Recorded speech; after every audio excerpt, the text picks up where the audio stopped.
Selamat berjumpa rekan-rekan mahasiswa Politeknik Gusturian. Kita berjumpa perdana pada mata kuliah pengantar ekonomi.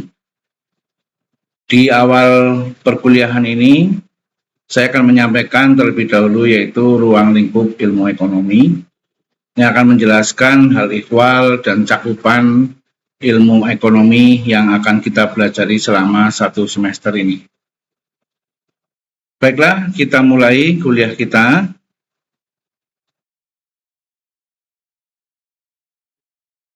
Ekonomi dan ilmu ekonomi. Ini sebuah pengantar. Kita bahas dulu yang pertama yaitu ekonomi. Berbicara masalah ekonomi, tidak lepas dengan masalah bagaimana manusia dapat memenuhi kebutuhan hidupnya. Masalah tersebut dihadapi semua manusia, semua masyarakat, dan semua negara dari berbagai literatur yang ada. Banyak para ahli ekonomi yang telah membuat definisi tentang ekonomi. Para ahli tersebut mengemukakan definisi tentang ekonomi yang kelihatannya berbeda, meskipun sebenarnya sama.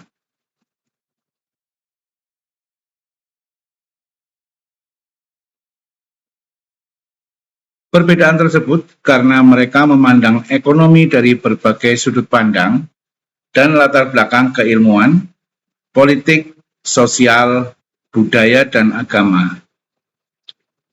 Beberapa ahli tersebut diantaranya adalah yang pertama, Paul A. Samuelson.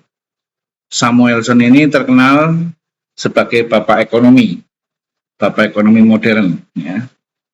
Buku-bukunya banyak dipakai sebagai literatur perkuliahan di berbagai perguruan tinggi.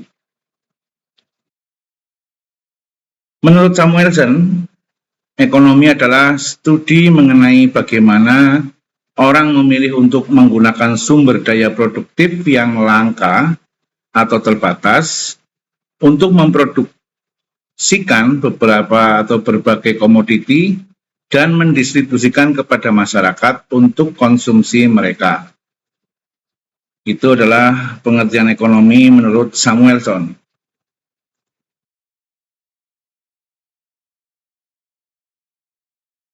Kemudian menurut Sukarsih dan Sarwin, ekonomi adalah studi tentang bagaimana orang atau masyarakat pada akhirnya memilih untuk menggunakan sumber daya produktif yang langka yang bisa mempunyai beberapa alternatif penggunaan, baik menggunakan uang ataupun tidak, untuk memproduksi berbagai jenis komoditi dan mendistribusikannya untuk konsumsi, baik sekarang maupun yang akan datang, di antara berbagai orang atau kelompok masyarakat.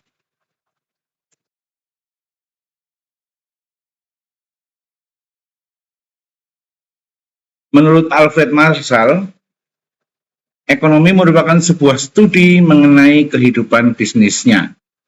Ini lebih simpel ya, Marshall ya.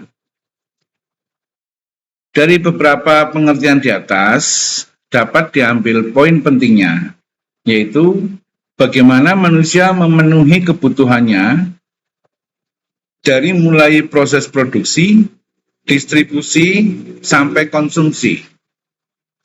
Sehingga dapat disimpulkan bahwa ekonomi adalah bagaimana individu atau kelompok dalam memenuhi kebutuhannya.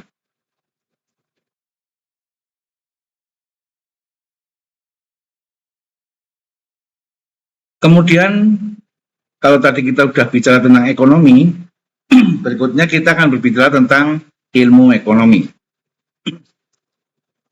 Ilmu ekonomi merupakan bagian dari ilmu sosial yang mempelajari bagaimana individu atau kelompok memenuhi kebutuhannya. Ilmu ekonomi terus mengalami perkembangan dari masa ke masa, karena pada dasarnya manusia melakukan kegiatan ekonomi sejak manusia ada sampai sekarang. Seiring dengan perkembangan ilmu pengetahuan dan teknologi, terus dilakukan kajian-kajian mendalam mengenai ilmu ekonomi. Kajian-kajian yang dilakukan menghasilkan konsep-konsep baru atau hanya meninjau konsep-konsep lama yang telah ada.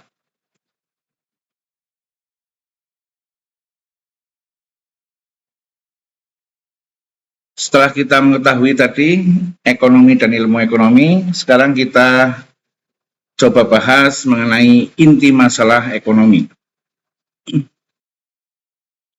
Manusia adalah makhluk yang dinamis, yang terus berkembang, menghasilkan inovasi-inovasi baru. Namun seiring dengan perkembangan itu, kebutuhan juga semakin meningkat. Begitu juga dalam perekonomian. Inti dari permasalahan ekonomi adalah kebutuhan manusia yang tidak terbatas dan terus berkembang, sedangkan barang atau jasa untuk memenuhi kebutuhan tersebut terbatas. Karena keterbatasan itulah, maka untuk memperolehnya diperlukan pengorbanan atau pertukaran, baik secara langsung atau dengan perantara uang.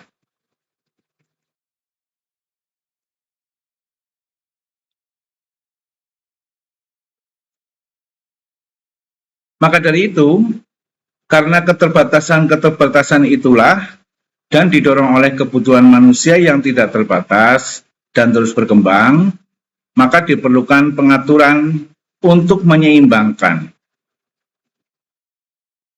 Dalam upaya untuk menyeimbangkan tersebut, dilakukan langkah-langkah yang dalam prakteknya melibatkan semua pihak. Kita akan membicarakan mengenai masalah-masalah dalam ekonomi, ya.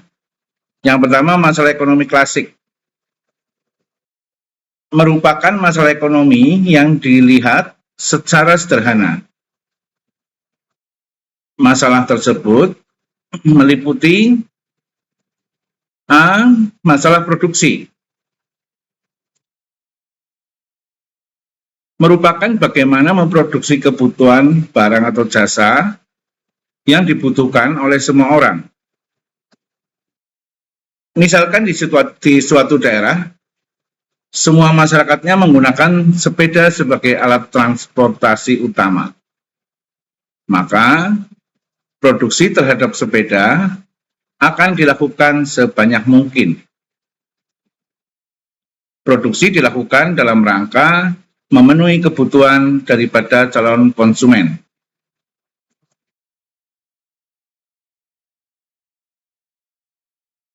Yang kedua adalah masalah distribusi. Setelah benda tersebut terproduksi, maka masalah selanjutnya adalah bagaimana benda tersebut sampai kepada konsumen, apakah langsung beli ke pabrik, lewat distributor, atau lewat penjual eceran. Untuk sistem produksi klasik, biasanya menggunakan sistem distribusi langsung dan lewat pasar nyata, yaitu penjual dan pembeli bertemu langsung dan membawa benda yang diperjualbelikan. Sedangkan pada distribusi modern, telah terbentuk berbagai sistem distribusi yang telah menyesuaikan dengan kebutuhan konsumen.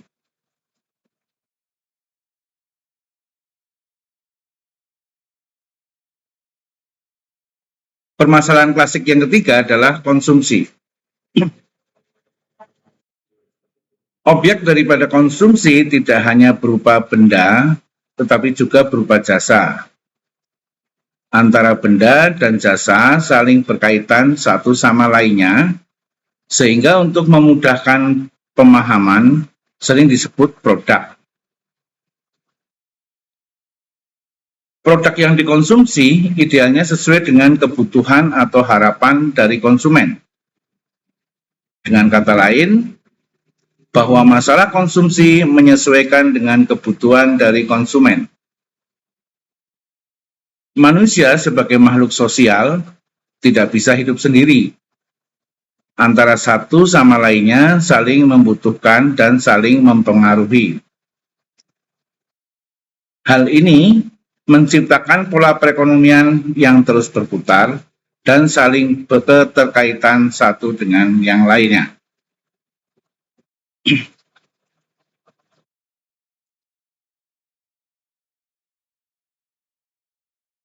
Kemudian masalah yang kedua atau inti masalah kedua adalah masalah ekonomi modern.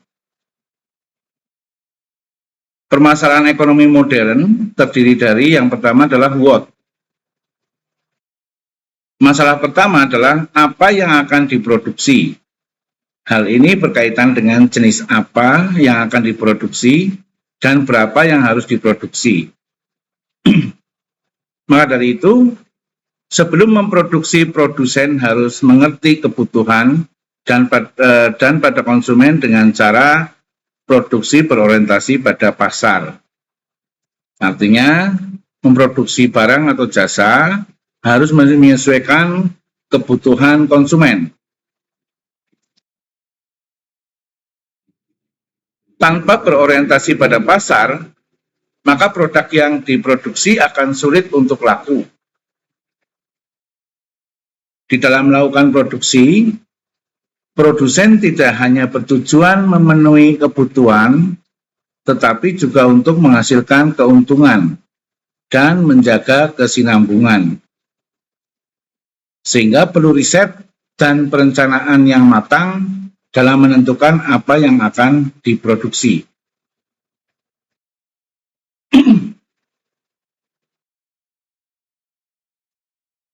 Seiring dengan perkembangan ilmu pengetahuan dan teknologi, maka permasalahan juga muncul lagi, yaitu apa yang akan disalurkan. Tetapi hal ini justru memberi peluang usaha yang baru, yaitu dengan bermunculannya distributor atau perantara-perantara. Dengan sistem perekonomian yang sudah maju seperti sekarang ini, maka yang memainkan peranan penting tidak hanya produsen dan konsumen, tetapi di tengahnya ada perantara. Sehingga secara umum terbagi menjadi dua seperti dalam skema berikut ini.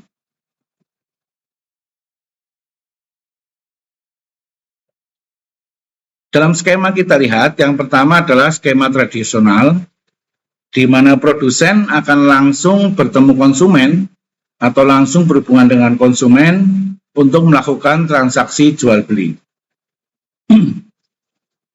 Kemudian yang kedua, skema modern. Dalam dunia modern, tidak selalu produsen dan konsumen dalam satu lokasi yang sama. Bisa jadi antara produsen dan konsumen berjarak hingga ribuan kilo, bahkan antar benua dan antar negara. Maka dalam skema modern, alur distribusi adalah produsen melalui perantara, kemudian perantara kepada konsumen.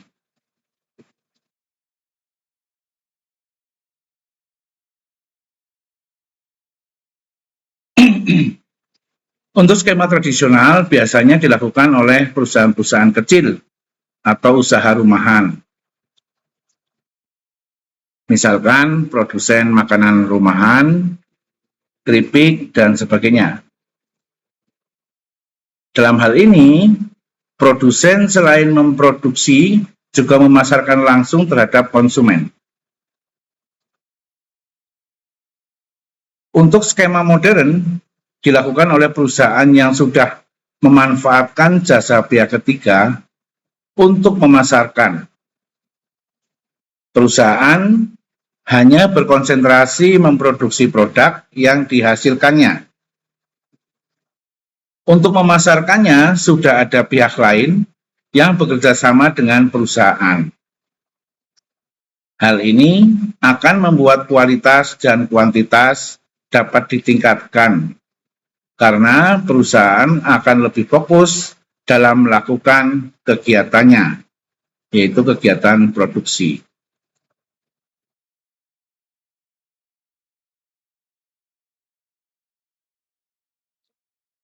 Masalah ekonomi modern yang kedua yaitu how. Setelah diketahui jenis dan jumlah produk yang diproduksi, maka masalah selanjutnya adalah bagaimana memproduksinya. Apakah dengan menggunakan mesin-mesin berteknologi tinggi atau menggunakan tenaga kerja manusia atau campuran. Tidak semua produk bisa diproduksi dengan menggunakan mesin teknologi tinggi sekalipun.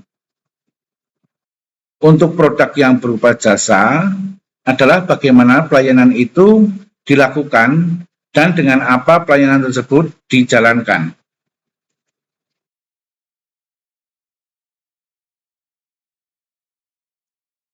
Misalkan sebuah perusahaan yang bergerak dalam bidang jasa transportasi. Maka masalah yang ada adalah bagaimana konsumen sampai ke tujuan, apakah dengan sepeda motor, mobil, atau pesawat terbang. Lalu bagaimana pelayanannya? Apakah ramah, biasa, atau istimewa? Untuk perusahaan yang bergerak di bidang jasa, poin ini menjadi perhatian. Ya, untuk perusahaan yang bergerak di bidang jasa, poin ini menjadi perhatian khusus karena terkait output yang dihasilkan.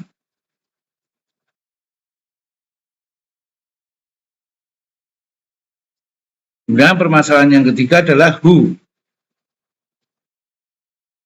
Siapakah pelaku produksi? Banyak pihak yang bisa melakukan kegiatan ini. Tidak hanya perusahaan saja, tetapi individu dan pemerintah juga melakukan kegiatan produksi. Kegiatan produksi yang dilakukan perusahaan antara lain produksi mobil, motor, peralatan rumah tangga, dan lain sebagainya. Kegiatan produksi yang dilakukan individu atau rumah tangga antara lain produksi makanan ringan, kue-kue, peralatan sederhana, dan lain sebagainya. Lalu apakah pemerintah juga melakukan produksi? Jawabannya adalah ya.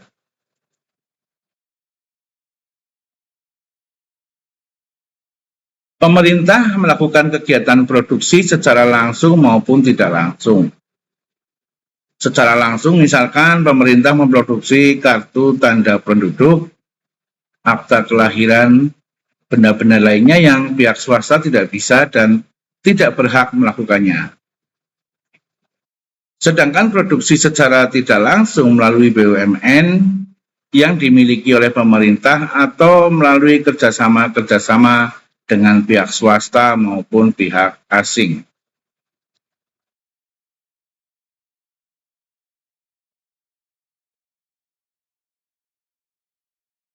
Kemudian permasalahan modern yang keempat adalah for whom. Untuk siapa barang diproduksi, ini merupakan tujuan akhir dari proses produksi.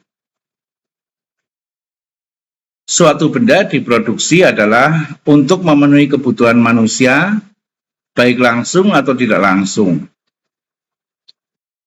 Konsumen bisa berupa perorangan, kelompok, atau pemerintah. Pemerintah selain sebagai produsen juga sebagai konsumen. Misalkan pemerintah melakukan konsumsi terhadap bahan bakar dalam kegiatannya melakukan perjalanan dinas pejabat dan lain sebagainya. Selain untuk siapa barang diproduksi, maka pertanyaannya muncul adalah untuk siapa pelayanan dilakukan.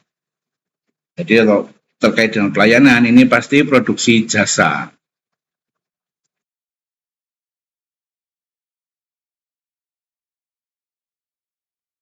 Kemudian kita masuk kepada pembahasan mengenai prinsip ekonomi. Setiap manusia memiliki kebutuhan dengan tingkat yang berbeda-beda. Kalau kita mati, lebih mendalam, kebutuhan manusia seperti tidak memiliki batas akhir. Saat kebutuhan yang satu tercukupi, maka kebutuhan yang lainnya akan muncul Begitu seterusnya. Untuk memenuhi kebutuhan tersebut, diperlukan biaya atau pengorbanan untuk memenuhinya. Karena kebutuhannya begitu banyak dan biaya atau pengorbanan untuk membeli kebutuhan tersebut terbatas, maka terjadilah sesuatu yang disebut dengan prinsip ekonomi.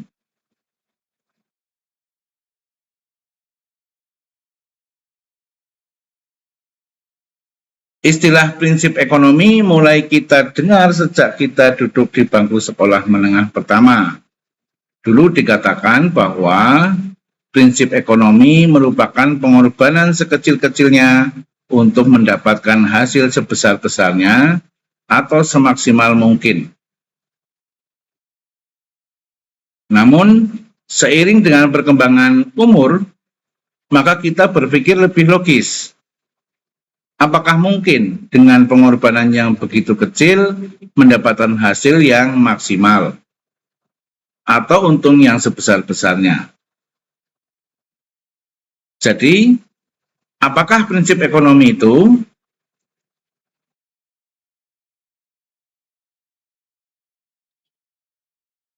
Prinsip ekonomi merupakan perbandingan antara pengorbanan yang diberikan dengan hasil yang akan didapatkan atau usaha untuk mendapatkan hasil tertentu dengan pengorbanan tertentu. Selain itu, prinsip ekonomi juga dapat diartikan sebagai suatu tindakan dalam rangka mendapatkan kebutuhan tertentu dengan biaya tertentu. Prinsip ekonomi ditujukan agar pelaku ekonomi dapat mencapai keefektifan serta keefisienan yang tinggi dalam memenuhi kebutuhan ekonomi. Prinsip ekonomi mengarahkan kepada tindakan supaya dapat mencapai keefektifan serta keefisienan yang tinggi.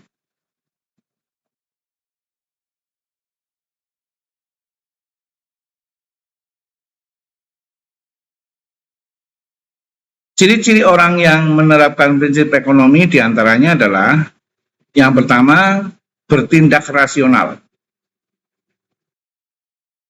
Menentukan kebutuhan sesuai dengan keadaan, menyesuaikan pengeluaran dengan pemasukan yang ada, dan berpikir untuk masa depan. Hal ini juga bisa berarti seseorang yang melakukan kegiatan atau tindakan ekonomi selalu dengan akal sehat, bukan berdasarkan emosi serta hawa nafsu.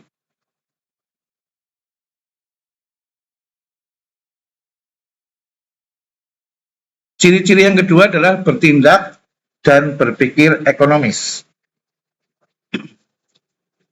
Maksudnya, seseorang yang melakukan kegiatan ekonomi dengan segala perencanaan yang matang dan perhitungan yang cermat, memilih produk sesuai dengan kebutuhan, dan memilih harga yang seminim mungkin.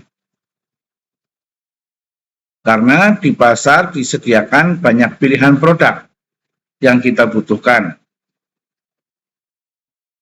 Maksud dari berpikir ekonomis bukan hanya bagaimana cara memakai sumber yang telah ada dari alam, misalnya seperti menggunakan hasil yang didapatkan dari alam, lalu dihabiskan begitu saja dikonsumsi untuk memenuhi keperluan sehari-hari.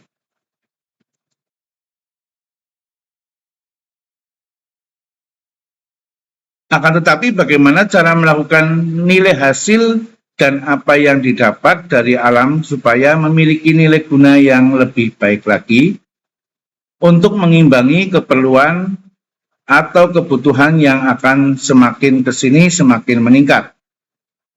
Dan seseorang dapat dikatakan ekonomis jika orang tersebut telah melakukan tindakan produksi. Ciri orang yang berprinsip ekonomi yang ketiga adalah bertindak hemat. Bertindak hemat adalah tidak bertindak boros, menggunakan uang sesuai dengan posnya masing-masing. Dengan bertindak hemat, maka seseorang berarti telah menjalankan prinsip ekonomi.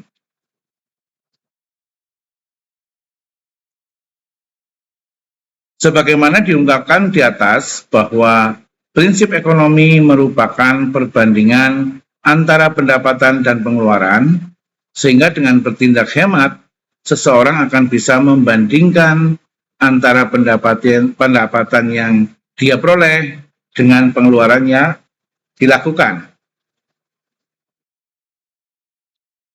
Kemudian ciri yang keempat adalah membuat skala prioritas. Tidak semua kebutuhan bisa dipenuhi, maka harus ada skala prioritas kebutuhan mana yang harus didahulukan dan kebutuhan mana yang pemenuhannya bisa ditunda dan dipenuhi lain waktu.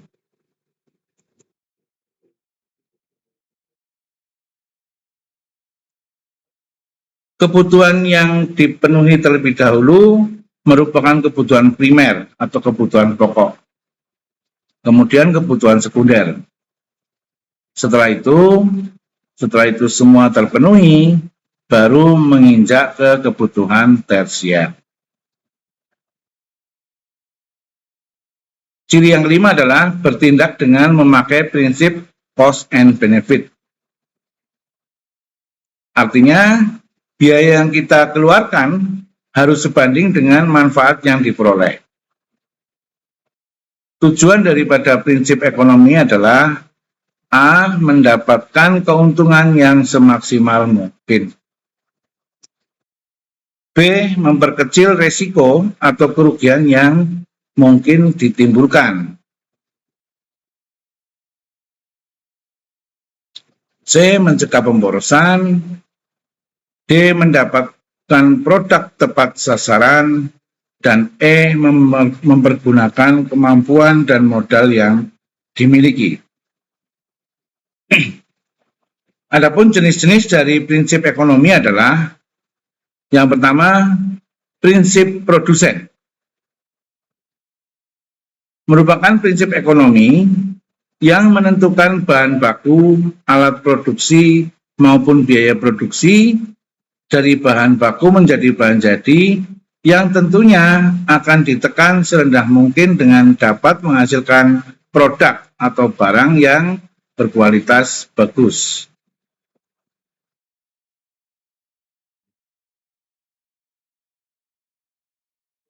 Jenis prinsip ini menekankan pada titik bahan baku dibuat serendah mungkin, namun dapat menghasilkan barang jadi dengan hasil berkualitas baik, sehingga mampu dijual dengan harga yang tinggi.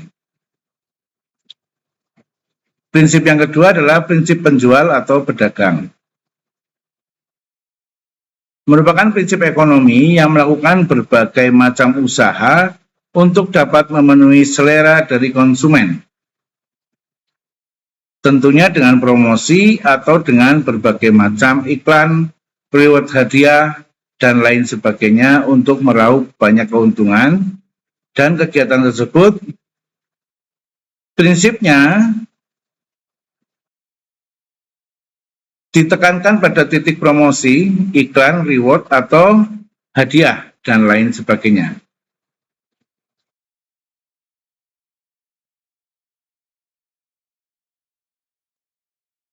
Tujuan dari penekanan pada titik tersebut adalah agar diperoleh banyak keuntungan dari hasil penjualan barangnya. Dan prinsip yang ketiga adalah prinsip pembeli. Merupakan prinsip ekonomi bagaimana cara mendapatkan produk atau barang maupun jasa yang bermutu dan memiliki kualitas yang baik dengan harga serendah mungkin atau dengan mengeluarkan sejumlah uang yang sedikit.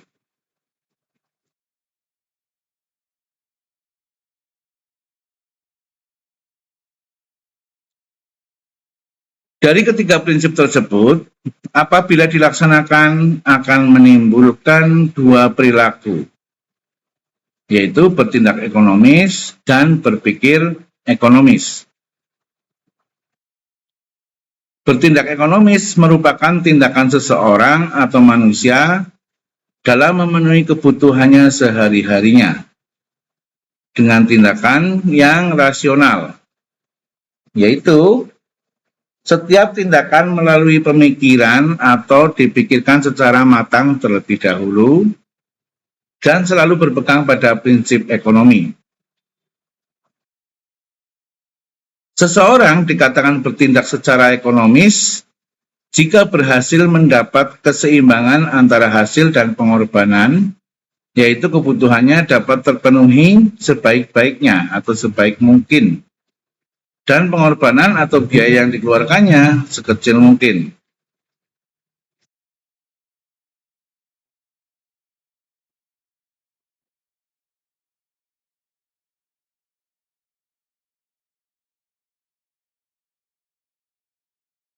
Sedangkan berpikir ekonomis merupakan cara kita berpikir bukan hanya sebagai pemakai, tetapi kita dapat melakukannya sebuah tindakan produksi barang atau jasa sendiri. Pada prakteknya, terkadang seseorang tidak hanya sebagai konsumen, tetapi juga sebagai produsen. Bahkan ia menggunakan produk hasilnya sendiri.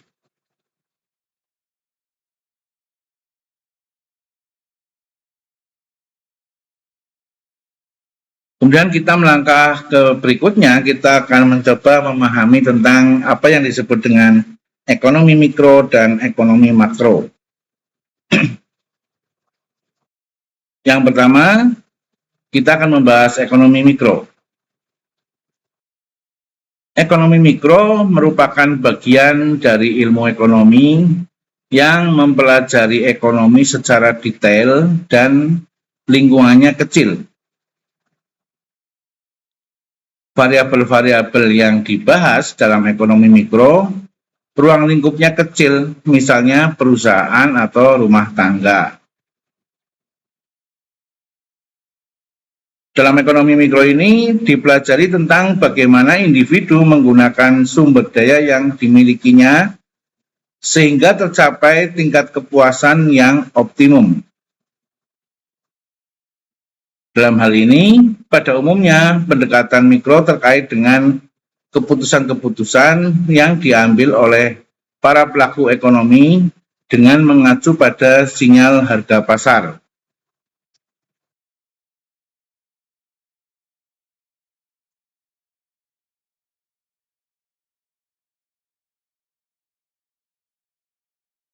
Pemahaman konsep-konsep ekonomi mikro dan aplikasinya dalam ekonomi dan bisnis memungkinkan para pelaku ekonomi untuk membuat keputusan yang optimal.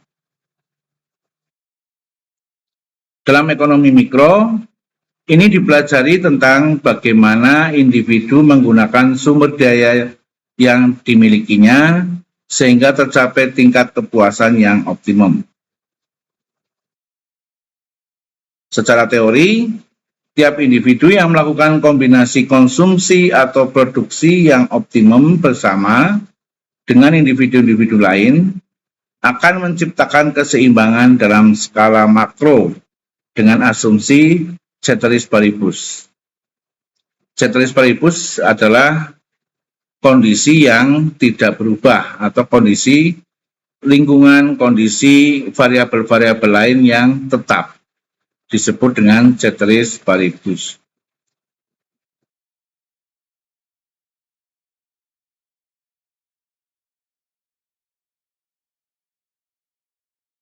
Yang kedua, sekarang kita bahas mengenai ekonomi makro.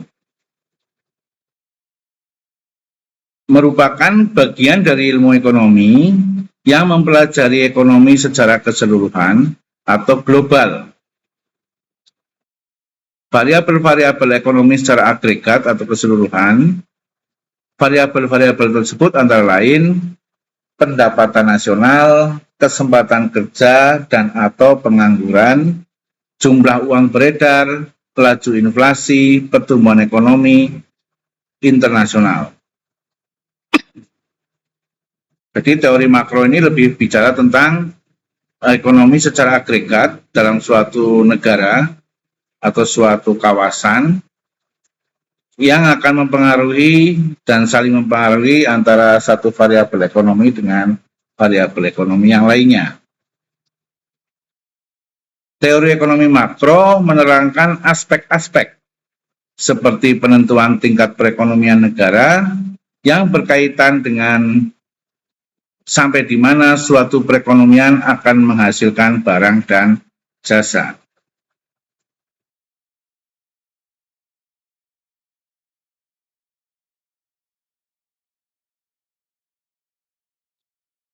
Sebagai gambaran, dalam teori ekonomi makro dibahas tentang langkah utama pemerintah dalam mengatasi masalah pengangguran dan inflasi yang dibedakan menjadi dua bentuk kebijaksanaan, yaitu kebijaksanaan fiskal dan kebijaksanaan moneter. Ini sedang dipelajari juga di semester ini ya, untuk kebijaksanaan fiskal dan kebijaksanaan moneter. Yang ketiga, perbedaan ekonomi mikro dan makro. Dilihat dari sisi harga, pada ekonomi mikro hanya merupakan nilai dari suatu komoditas atau produk tertentu.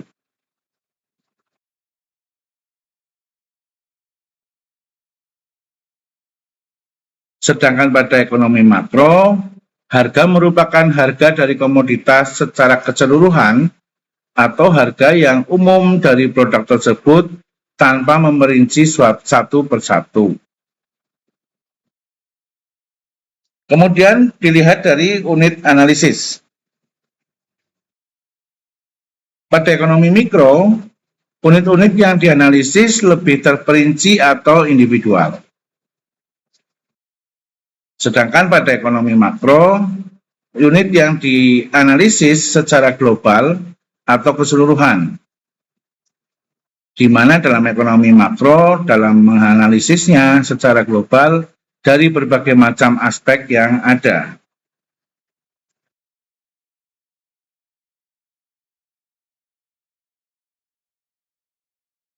Kemudian dilihat dari tujuannya, pada ekonomi makro atau ekonomi mikro maksud saya lebih memfokuskan bagaimana cara mengalokasikan sumber daya agar dapat tercapai kombinasi yang tepat.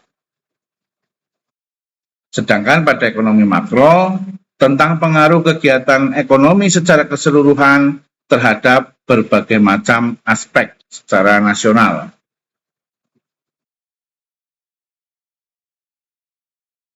Kemudian persamaan ekonomi mikro dan makro.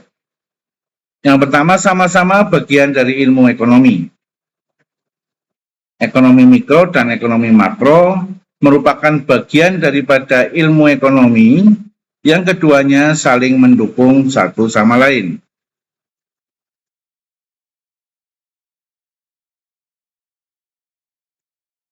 Kemudian sama-sama membahas tentang penggunaan sumber daya. Sumber daya di sini adalah sumber daya manusia dan sumber daya lainnya yang menjadi penentu dalam perekonomian. Yang ketiga adalah sama-sama ilmu sosial.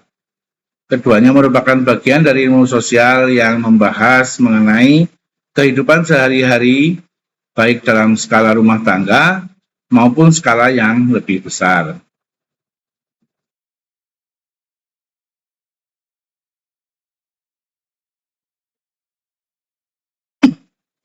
Selanjutnya adalah peranan ahli ekonomi dalam pembangunan ekonomi.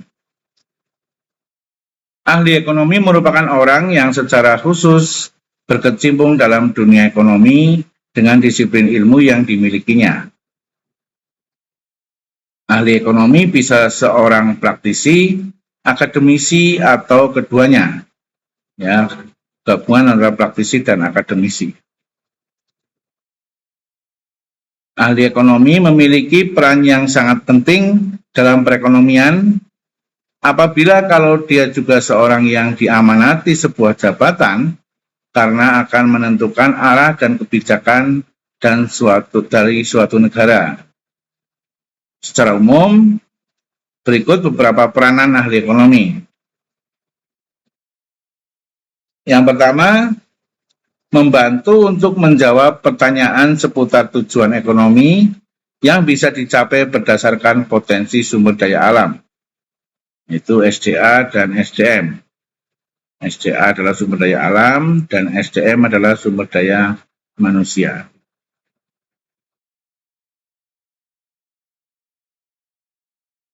Yang kedua, membantu membuat perencanaan ekonomi, yaitu bagaimana mendapatkan dan mengolah sumber daya. Peranan yang ketiga adalah bagaimana mengatur perekonomian negara. Peranan yang keempat, menghasilkan kader para calon ahli ekonomi yang kelak akan menggantikannya. Dan peranan yang kelima dari ahli ekonomi adalah meramalkan kondisi ekonomi dan semua hal-hal yang berhubungan dengan perekonomian. Jadi dia bisa membuat suatu proyeksi perekonomian ataupun ramalan kondisi ekonomi di masa depan.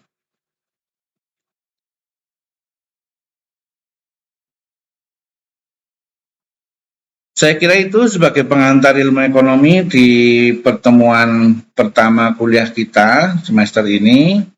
Di kuliah selanjutnya kita akan mengupas satu persatu tentang hal ihwal aspek-aspek yang ada di dalam ilmu ekonomi. Saya kira demikian. Silakan subscribe bagi yang belum subscribe channel saya. Kemudian like dan share kepada orang lain. Siapa tahu apa yang kita bahas pada kuliah kita kali ini bisa memberikan manfaat kepada orang lain. Dan juga jangan lupa kepada para mahasiswa memberikan komentar pada kolom komentar channel ini untuk bukti bahwa telah mengikuti kuliah kali ini. Terima kasih atas perhatian saudara-saudara semuanya. Kita akan bertemu lagi pada kuliah-kuliah berikutnya.